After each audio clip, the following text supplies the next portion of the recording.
Hi, I'm Govind Jayaraman, and this is Paper Napkin Wisdom, episode 321. Happy to have you here.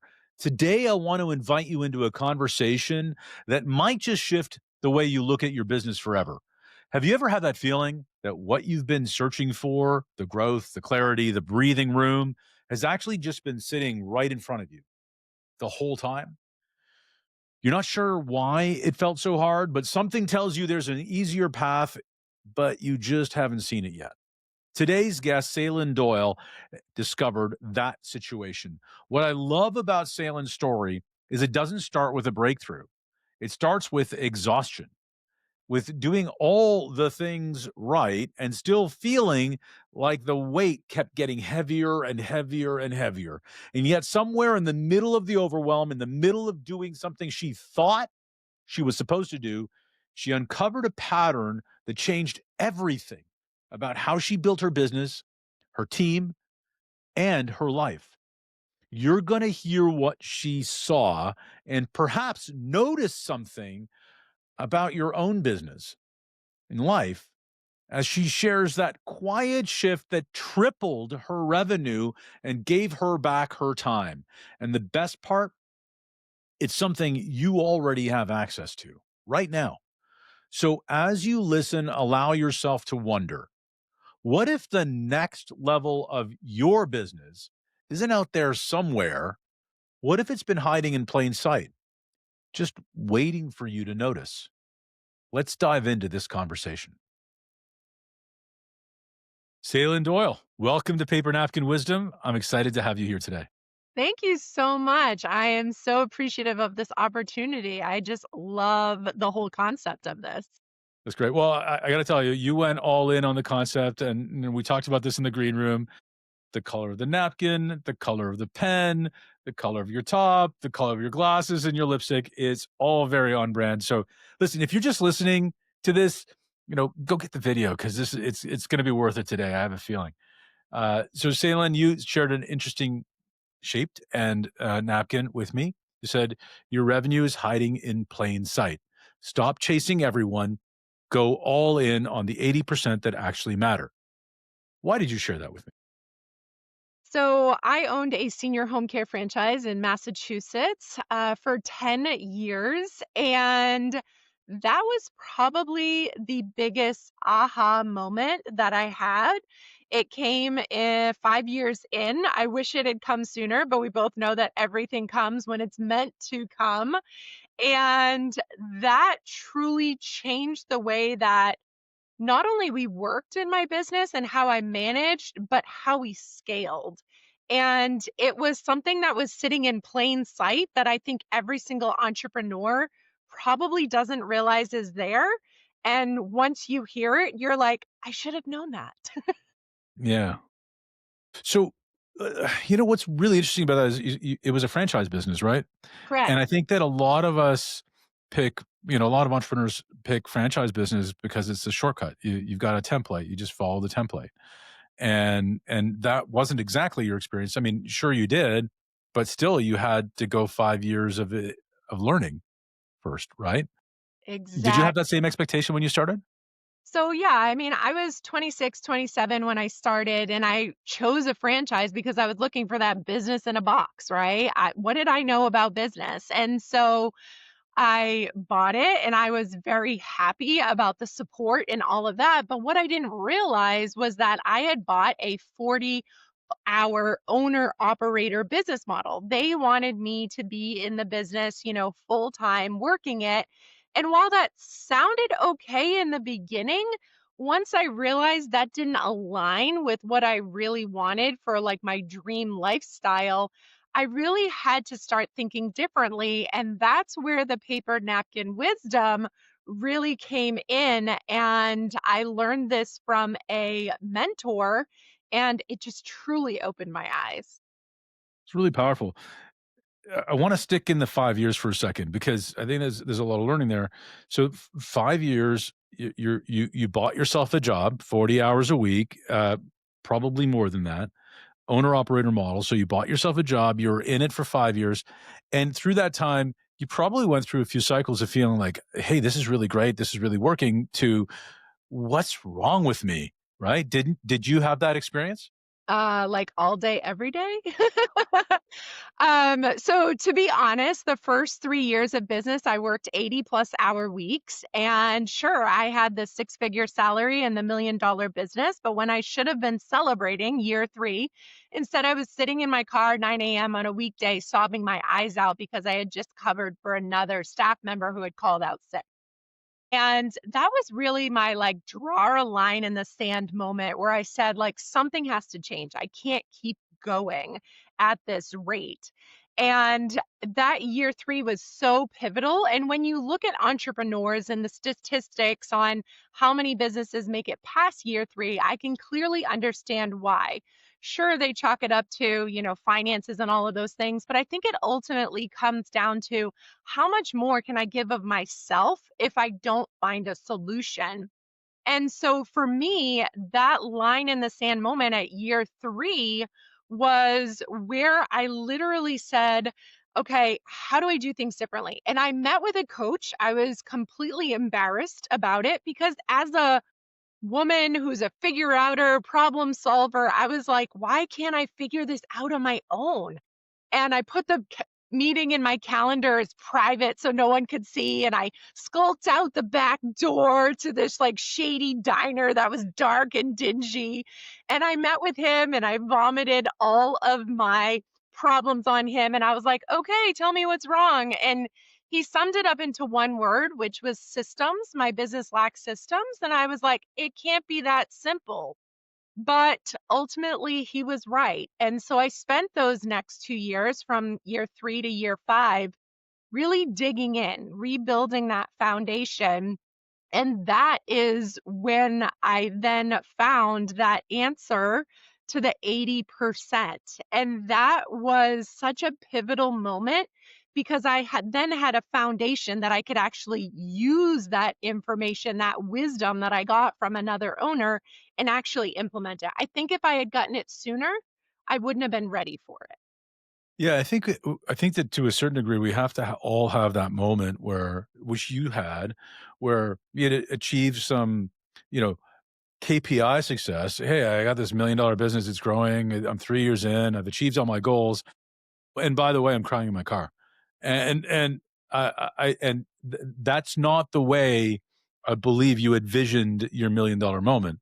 And I think that that sort of that contrast is something that a lot of entrepreneurs have to feel. Spoiler alert for anybody listening, if you're building a business, you don't actually have to feel it. You can just pick up the tools and use them.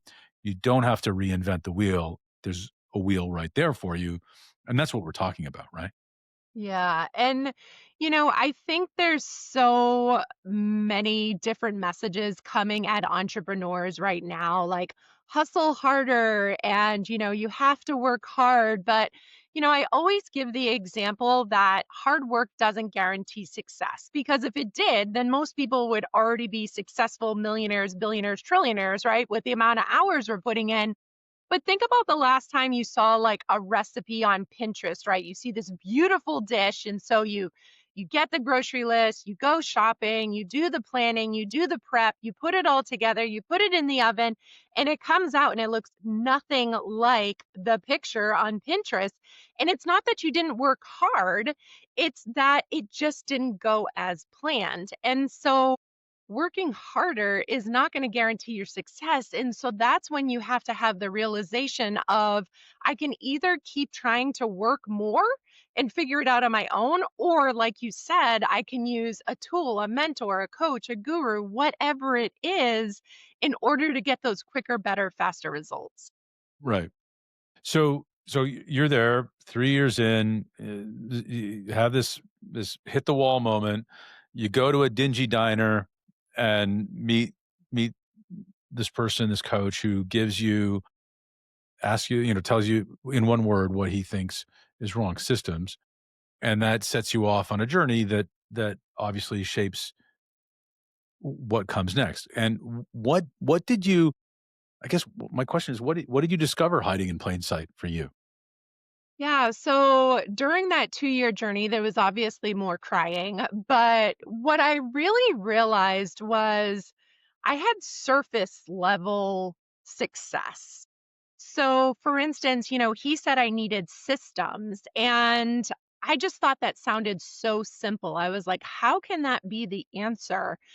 But it really, I had a staff member come into my office and I had an open door policy, but it was more like a revolving door that just went around all day long. And she said to me, she asked me some question, and I said to myself, like, oh my gosh, I've told you this like 10 times before. Why are you still asking this? But I told her.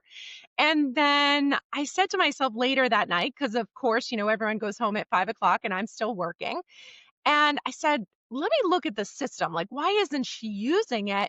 And I looked at it and I realized that it was out of date. It was no longer effective.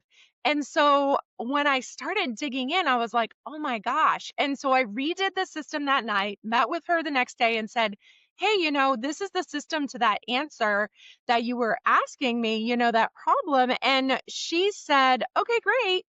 And, like, a couple weeks later, I was like, "Wow, she hasn't asked me that question again." And it triggered something for me. So on the outside, it looked like I had all the boxes, right? I had systems, I had the team, I had everything that a successful business is supposed to have, but it was surface level. It wasn't the depth that I really needed in order to scale without those 80-hour weeks. So that's what I really dug into those next 2 years. And when I broke it down, it all comes down to four core pillars. And those are the four core pillars that I now teach women in business because not only did I use them to triple my $1 million business and get from 80 hours to 16, but when I looked at other big businesses, every single successful big business, big or small, utilizes them. And so I was like, this is the secret. That's amazing. We're gonna get to the pillars in a second, but I really think it's interesting how a lot of us look at a system and we do the sort of the entrepreneur level. Hey, yeah, that works. Let's go implement it, and we implement it at 10%, and then off we go to the next thing. Off we go to the next because our hero cape requires us to fly off to the next problem to solve in. And you said this really carefully. You said instead of it being an open door, it was a revolving door. And revolving door really means like people come in and they go out and they come right back in again because you're the solution, not them. People are the answer, aren't they? They're not the problem. People are the answer, but we're the problem if we don't give them the right tools to be able to do what they're doing. And that's a harder look, isn't it? It truly is. And one of the other things that coach said to me during that session was that I was a teller. And I was like, okay, what does that mean? And he said, people have a question, and instead of referring to a system, they just come to you and you tell them what to do. So that's why your open door policy is a revolving door because it's like, question, you give the solution. Question, you give the answer.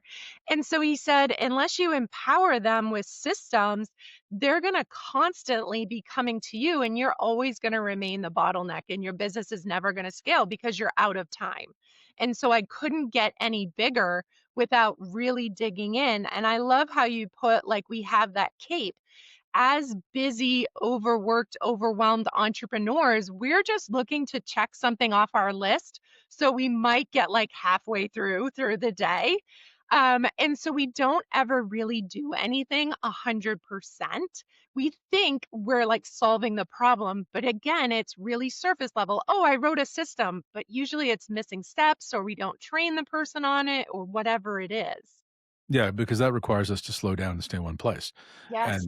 And that might be challenging for some people. Um, I also have this idea that you have to, people say seeing is believing, and we tend to, and it sounds like, one of the evolutions there was seeing is believing is, okay, when I see people rise up, I'll give them more to do. But the challenge with that is believing in them first is it gives you the opportunity to see what they can do. And believing in them means that you're teaching them how to do something, not telling them what to do. And that's a very powerful shift that you made. And it sounds like you made it relatively quickly. And you said you tripled the business as a result. So obviously there was something in it. Yeah, right? and I mean, I've always been of the hiring mindset. I was probably more backwards as I trust and believe right from the beginning. Like, you applied for a job, you said you could do it, you told me you could. I hired you, you should be able to do it. And so where I failed as a leader back in the day is I wasn't a very good trainer. I had crappy systems and I wasn't a good trainer. And so I just figured they would show up, I would spend, a little bit of time with them and they would figure it out. So I was missing the two core pillars that every successful business needs in order for their support team to be able to do the job and meet their expectations and not be in their inbox or in their office all day, every day. Yeah, unless and really, I mean this really carefully because there's one woman I know. She was an educator in the public school system before building an e-school, and she came at training very naturally as a result of that. And she was a very good trainer as an entrepreneur all the way up, and that helped her dramatically scale her business.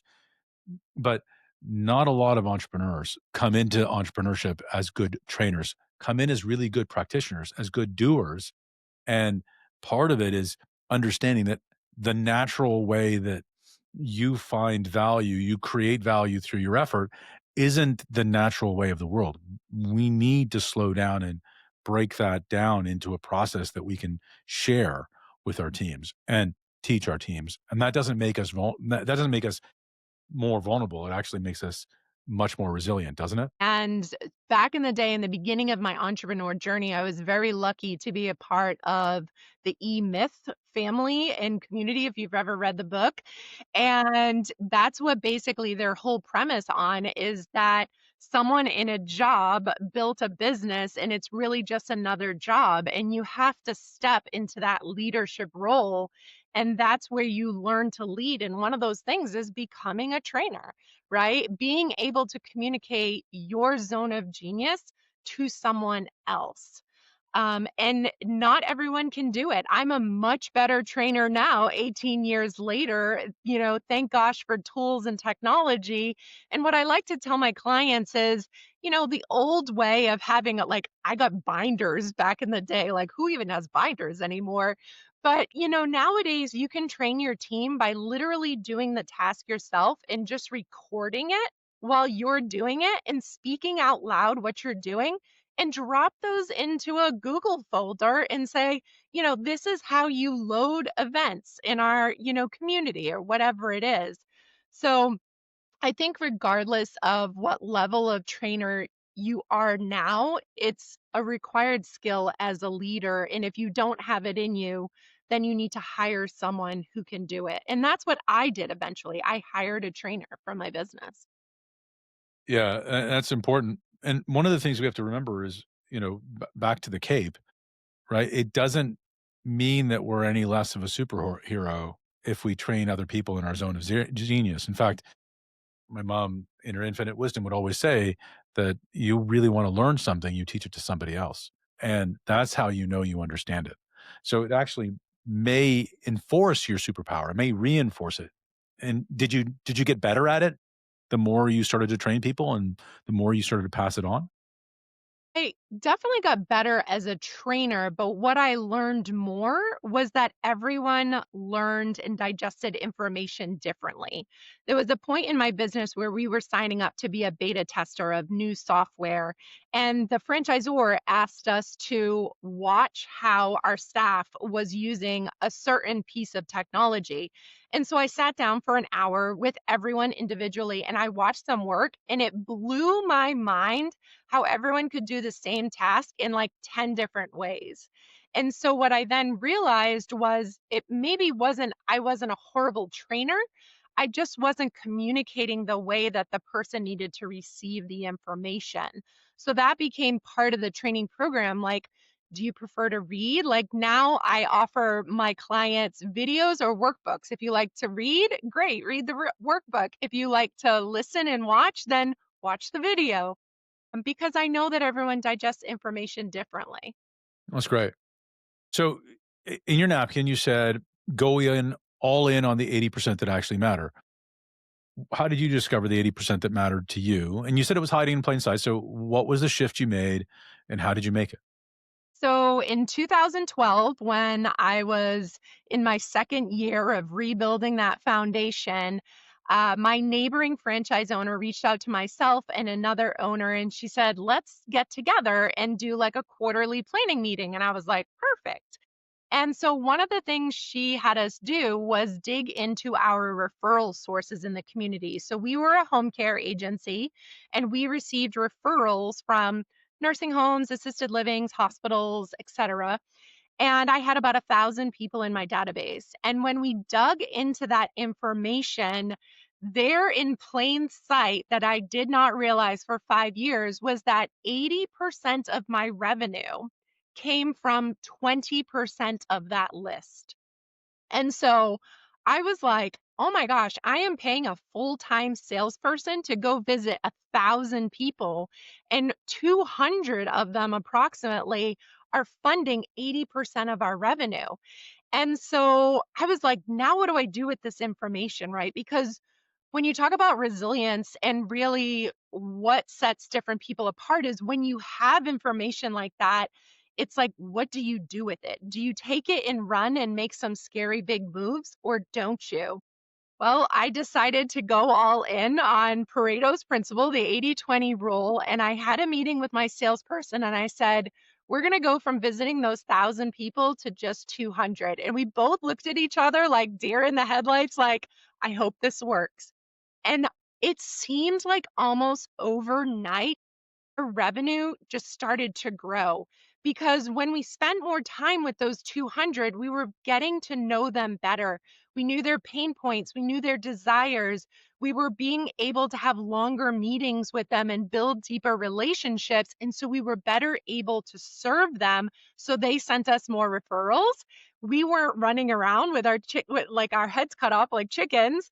And we just started growing. And that was a big, bold, scary move because for 5 years I had visited those 1,000 people and now we were doing 200. But luckily, very quickly, we saw the positive results of that. And then we just kept running and kept fine tuning. Yeah, and there's a narrative, right? Like, but I earned those 1,000 people. I worked hard for those 1,000 people, do I just give 80% of them away? And the answer is yes, Well, and because it you was, can't have the relationships, right? You have to build a relationship, and you built relationships after that.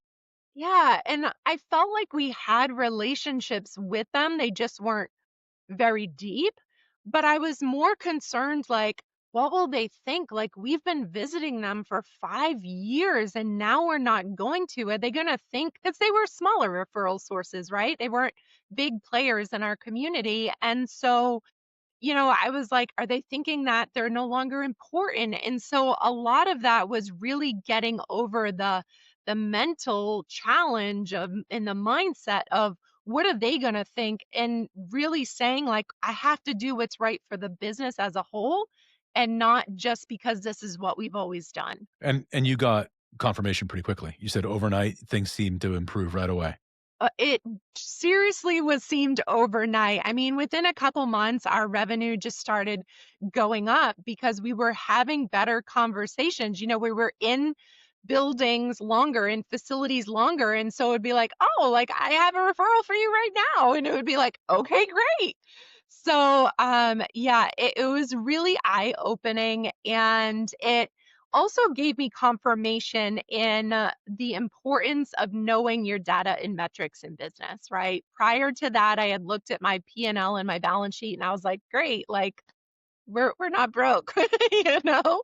Um, but now that I actually dug into the data and got those results, it kind of became a little addicting. I started digging into like everything in my business and it opened up so many doors and it increased my profit margins, my revenue, my staff satisfaction, just everything across the board.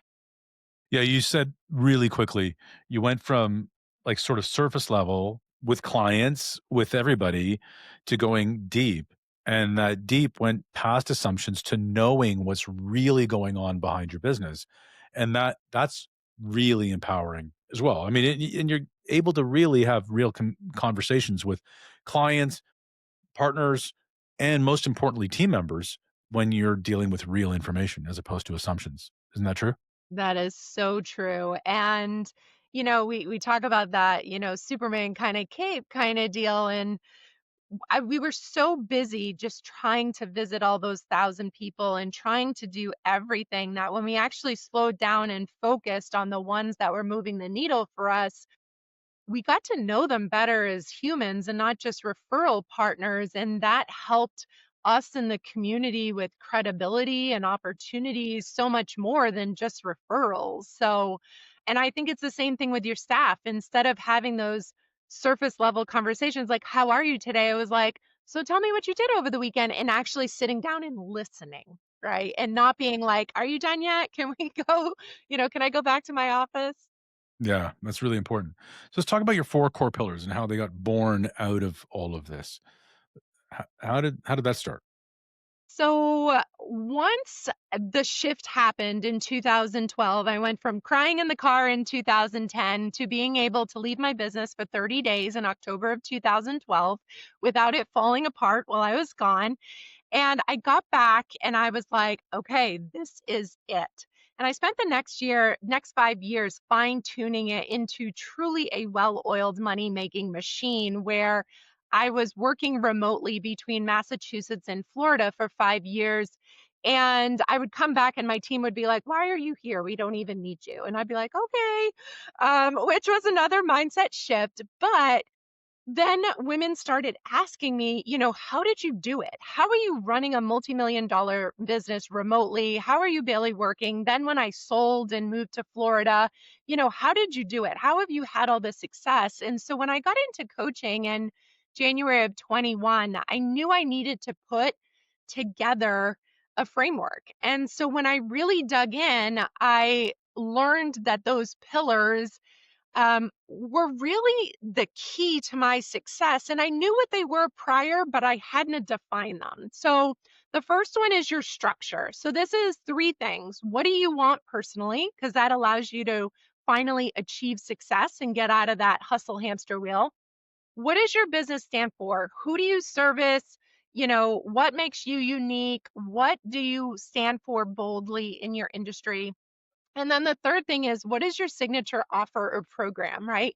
What do you do differently than anyone else? What makes you your unicorn? So when you have those three things together, clarity becomes so clear that there's no more if I could just figure out, like, where you're going.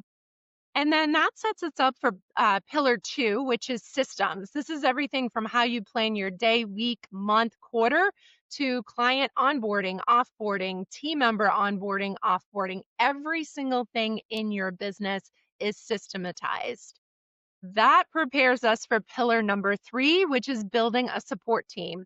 In this day and age, you need to have everything that is outside of your zone of genius. So, what you love to do and what you're naturally good at, done by a human or a piece of technology.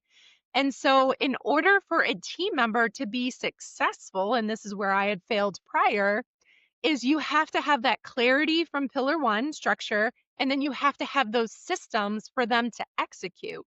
So if you're in business right now and you've hired team members before, whether it's full time, part time, agencies, contractors, virtual assistants, and they haven't worked out, 90% of the time, in my experience, it's not because of them. It's because you didn't have the infrastructure in place for them to succeed. So that's pillar three. And then we wrap everything up with a nice bow in pillar four, which is streamlining, utilizing technology, tools, and automations. That's how you maximize your profit margins, right?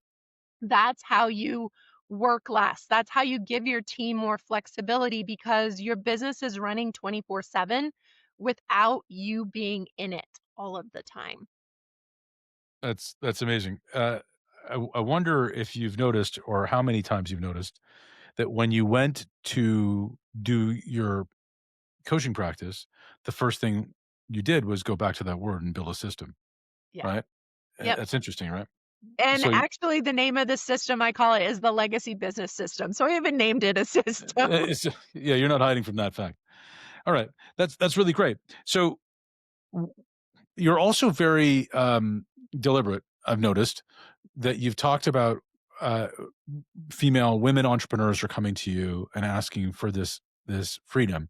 Why is it that you feel that, is there a reason why women came to you? What do you think's behind that? You know, here's what I know for a fact. After owning a senior home care franchise for 10 years and working with seniors at the end of their life, I can tell you firsthand that no one ever said to me, I wish I had worked more, right? They always express to me their regrets. I wish I had a better relationship with my spouse. I wish my kids were here caring for me instead of you. I wish I had taken that trip. I wish, I wish, I wish. And so a lot of my energy and vibe and what I put out to the world is about living your one epic life. And so, so many women see me living my life, and I aim to be an inspiration to get them to understand that, you get one shot at this, right? So go for it because we don't know when our day is our day. That they say to me, how did you do it? How are you doing it now? And how do I get to that point? And, I was on a call this morning with a future client and I said to her, what I teach is super, super simple and it's nothing you've probably never heard before, but it's the way I put it together and the support I give you that just makes it click for all of the women that come into my program, and they have the most amazing results because they have not only that framework, that system, but they also have the support and they have someone cheering them on saying, you got this, you're amazing, let's do this, you get one life, this is what you want. So I think women are attracted to me for the freedom vibe and also because they see that I've done it and they wanna know how. I really, I appreciate that. But that's not what stuck out from what you said. What stuck out from what you said was you talked about how through your senior home care business and speaking to, the people who were end of life, and everything that you went through, you heard a theme which you then aligned with. So I want to go back again. Why did you pick the senior home care business as being something you wanted to go into? So, to back the bus up, one sunny Sunday in August 2006, I was sitting on my boyfriend's boat and the girl next to me said, "What do you wanna do?" And I said, "Start my own business." I think she meant for dinner or drinks later, but that's what came out. I walked into the office Monday morning and there was an email that said, "Have you ever thought of starting your own business?" And I was like, "Ah," like everything's aligning. And what it was a franchise consulting company. And I looked at everything from dog training, smoothie shops, sub shops, closet design, everything, and nothing really hit home until unfortunately Thanksgiving that year, my boyfriend's father died at the early age of 57 unexpectedly. And it really woke me up. And the universe sent me another sign. The next week, a woman reached out to me who wanted to get in with the business that I was working for. And it was a senior home care franchise. And I said to her, "Is this a franchise?" And she said, "Yes." I researched 5 brands in the industry and signed on the line less than 30 days later. It was like the last day of 2006. And it changed the trajectory of my life. And so I really have had a life where I've seen people, pass earlier than they should have, people not living their life to the fullest. And so, I think when you're around that in your life, you really get an idea that, you do get one life and tomorrow is not guaranteed. And working with seniors and seeing that every day, if that's not a wake up call, then I don't know what is. So, that was big for me. Yeah, I can tell that was really big for you.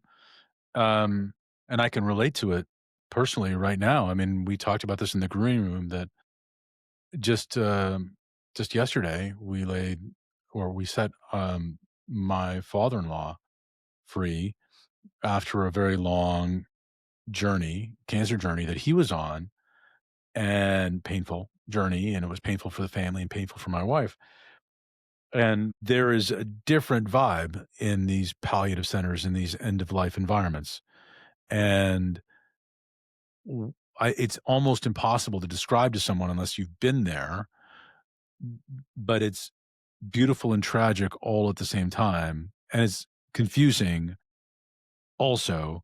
So to have spent so much time there and then to carry that forward in such a powerful way to say that, you're helping other people live their life to the fullest. I think that's really empowering because what I saw a lot of, and I wonder what you feel about it, but medical science has gotten to the place where we can, keep people from dying for a long time, but we can't help people with living. That's something they have to do for themselves. And you're smiling like this knowing smile because I believe you've got a lot of wisdom in that and a lot of experience with that. And that's something that I'm recently aware of. Um, and how big of an impact is that in your life, in your day to day? I'm sure it's something you keep with you every day, isn't it? It truly is. And, all those years that I hustled those crazy hours and, ate crap food and worked long hours and didn't take care of my health, it caught up with me a couple years ago. About 3 years ago, I had my own health experience. I thought I was having a heart attack. It turned out to be acid reflux, and the medical system wanted to put a band aid on it. And due to losing my dad at a young age, he was 74, I was not happy with the, solution that they gave me. And so that I've spent the last 3 years working on how I truly live my life and fixing all of the things that I did to my body during those years when I was building my first business. Unfortunately, what I see is so many entrepreneurs don't quote unquote wake up until something tragic happens. So, in their personal health, family health, a death, or something like that. And then it's like all of a sudden, it's like I have to change something. But at that point, sometimes things are so emotional, so, driven. They've built this beast of a business that it's really hard to make change really quickly. And so, I feel it's part of my job here in order to share my story. I talked about my gut health journey for the past 3 years on social media, because I want women to know like what the decisions you're making today in your business, like those late nights working till 11, 12, 2 a.m., they're going to show up for you sometime in the future. That baseball game that you miss of your kid, right? Like those kinds of things are going to have an effect. You might not see them right away, but instead of missing things now, let's just rebuild your business foundation now. And now I can do it with women in 90 days and really help them understand that they have this opportunity to live their epic life and have a dream business at the same time. That's really amazing, because late nights show up, right? They have a way of showing up, but so does a light heart, so does fun, so does joy. Doesn't that also have a way of showing up too? Yeah. And I mean, I call myself the fun business coach for a reason. And it's truly because I think business should be fun. If it's not fun anymore, then why are you doing it? You might as well go get a job where you're guaranteed a paycheck. Um, but I really think that I wrote a newsletter article a couple weeks ago about that we're really in a fun recession. So many of the women that I talk to are just not having fun anymore in their life. And we're at a point where we need to do something about that because if we don't change, it's just going to keep going. Like you have to have your own draw a line in the sand moment and say something has to change because why wouldn't you? You get one shot at this. So why not live your best life, right? It doesn't have to be big and flashy. It can be simple, but it should be the best life that you ever dreamed possible. And and this is available to everybody, right? Like, let's be clear about this, and I fundamentally believe this. Again, believing is seeing, not seeing is believing, and we have to believe it before we can see it, and we have to believe that we can have fun. We can enjoy ourselves. We don't need to make things hard. And hustle culture is so fake. It's so unbelievably fake and so put on and so Instagram surface level. The the real truth of it is being who you really are, like working from your heart is more durable than anywhere else. And having fun with it and connecting with people is really important too. What's somebody out there right now is overwhelmed. They're listening to, the spring in your step and the joy with which you share, and you can see the pink everywhere, and they're like, "Okay, Sailynn, that's nice for you to say, living in Florida, you sold your big business, now you're coaching people. Great, you've got a magic wand. I don't have a magic wand. What do I do first?" So I think the big thing is to keep it simple. Block out some time, whatever that is. Maybe it's early in the morning, maybe it's when you're eating your lunch, whenever it is, and write down what you truly want out of life. Toyota came up with the five whys theory, which is when they had a problem on the Toyota floor building vehicles, they wanted to get to the root cause of what was going on. And so this is one of the first things that I have my clients do is I want you to tell me what you truly want out of life. I learned that lesson the hard way. I said time and money. Well, how much time? How much money? So I just kept chasing something. And so I really force my clients to get deep. Like, if they say they want $100,000 salary, I'm like, what are you going to do with it? Like, lay it out for me right now.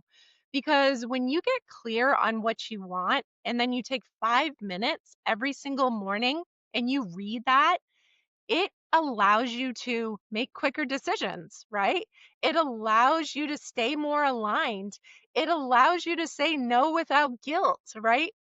All of these different things. And so, really, the easiest first step is just to journal. What do you want? And if you need a journal prompt, write out your ideal day and start with I wake up. So mine says, I wake up when I'm fully rested without an alarm, because that was my dream back in the day after being on call 24/7.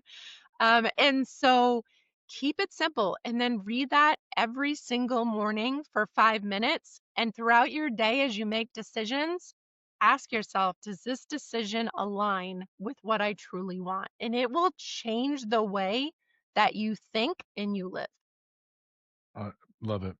One of the things I say often is focusing on what you want is truly the differentiator between people who achieve and those who don't. Because if you're not focused on what you want, you get what's there instead. And then this journaling it every day, writing about it every day brings it alive. There's a great doctor. His name is Jim Lair, and he did human performance labs. And so you can change your story. You just have to rewrite it, and you rewrite it by taking the pen and rewriting it. Um, Sailynn, this was really powerful and wonderful. I want to thank you for being here. This is a part of the conversation there each week where we ask our guest to pay forward some appreciation. This comes from a great napkin we received 11 years ago. What you appreciate appreciates.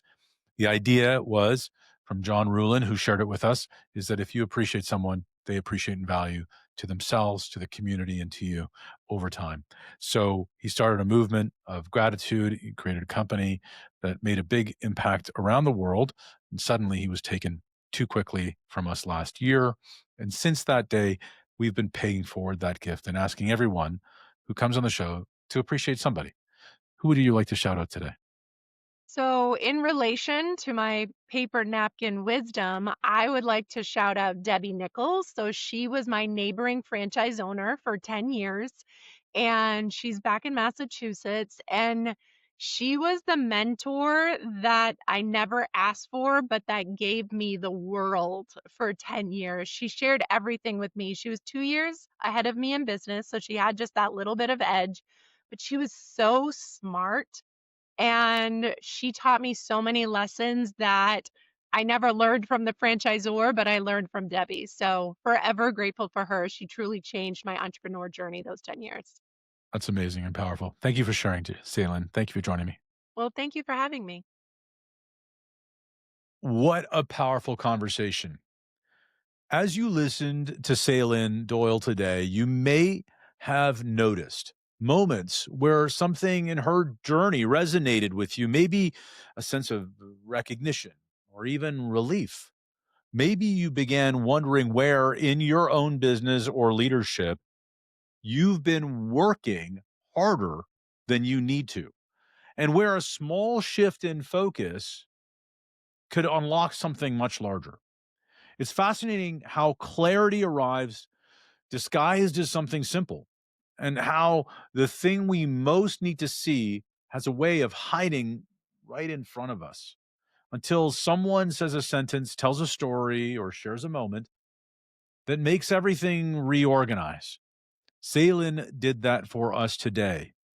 Before you move on with your day, take a moment and let the ideas settle. There may be one relationship, one metric, one pattern, or one decision that quietly surfaced to you. Maybe it came to you just now. You might even find yourself already knowing the next step, even if you're not fully aware of it yet.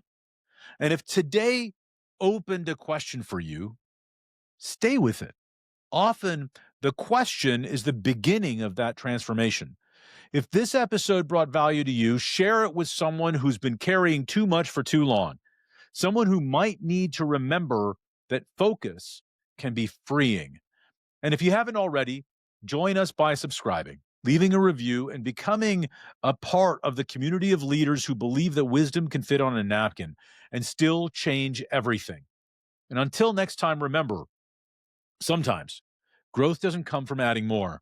Sometimes it comes from finally seeing what was there all along. Keep noticing, keep leading, and keep turning small ideas into big results. And make it a great day.